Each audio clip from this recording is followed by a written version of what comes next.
Bueno, vimos en el video anterior lo que sería un poquito la parte de la explicación de lo que es un sensor, ¿sí? Para qué se puede implementar, cuáles son los usos, las diferentes características, y ahora toca la parte de los sensores internos. Los sensores internos no es más que una gama, un conjunto de diferentes tipos de sensores que están divididos también por diferentes tipos de clasificaciones. Por ejemplo, lo que es un sensor de posición, un sensor de velocidad, tipo acelerómetros, etc. Hay muchísimos tipos de clasificaciones dentro de los sensores internos. Pero en sí, ¿qué es un sensor interno?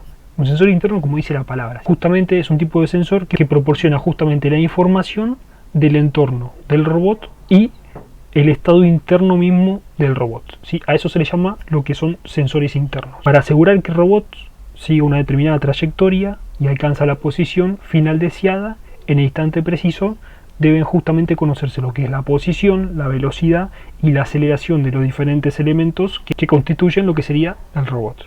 Entonces, estos sensores justamente se implementan para este tipo de funcionalidad. Dentro de los sensores internos tenemos diferentes clasificaciones. Tenemos, como te acabé de mencionar, sensor de posición, sensor de presencia, sensor de velocidad, etcétera, etcétera. El sensor de presencia sí es un tipo de sensor común. Este que tenés en pantalla es un acelerómetro. Vamos a buscar sensor de proximidad.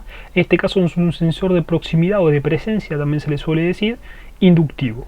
¿Por qué inductivo? Bueno, porque tiene un tipo de material, ¿sí? Que justamente lo que hace es sensar cuando pasa, en este caso por al lado, una carga inductiva, lo que fuese un metal o un tipo de aleación que tenga un metal. Entonces transmite un pulso cuando sensa justamente un objeto que tenga este tipo de material.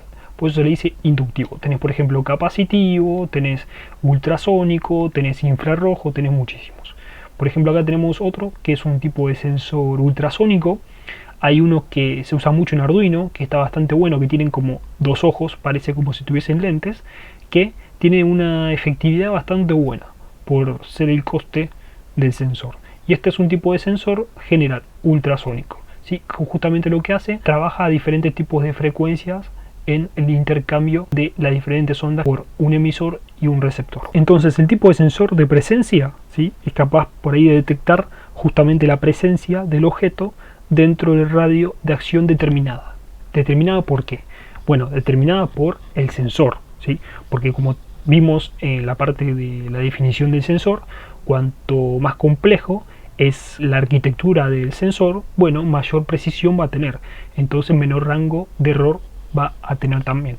Por ende, si vos tenés un sensor de presencia o un sensor de proximidad, por ejemplo, no va a ser lo mismo si ese tipo de sensor es una marca china o es una marca, por ejemplo, alemana o una marca inglesa o lo que fuese.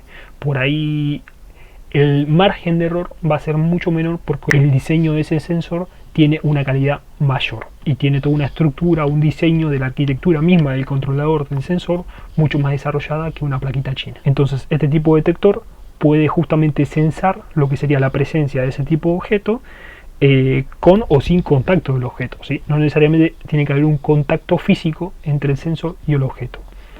En el segundo caso se utilizan diferentes principios físicos para detectar lo que es la presencia. En el segundo caso de que no haya contacto. Por ejemplo, se trata siempre de un interruptor normalmente abierto o normalmente cerrado.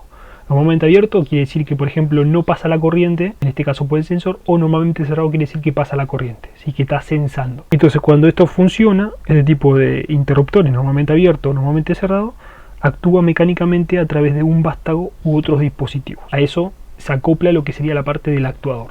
En sistemas neumáticos se utiliza mucho lo que es un actuador con un tipo de cilindro, un tipo de pistón, que lo que hace es extenderse o contraerse dependiendo el tipo de estado que tenga y bueno, la configuración del circuito también, ¿no? Los detectores de presencia se utilizan en robótica principalmente como auxiliares de los detectores de posición para indicar los límites de las articulaciones y permitir localizar la posición de referencia de 0 a estos en el caso de que sean incrementales.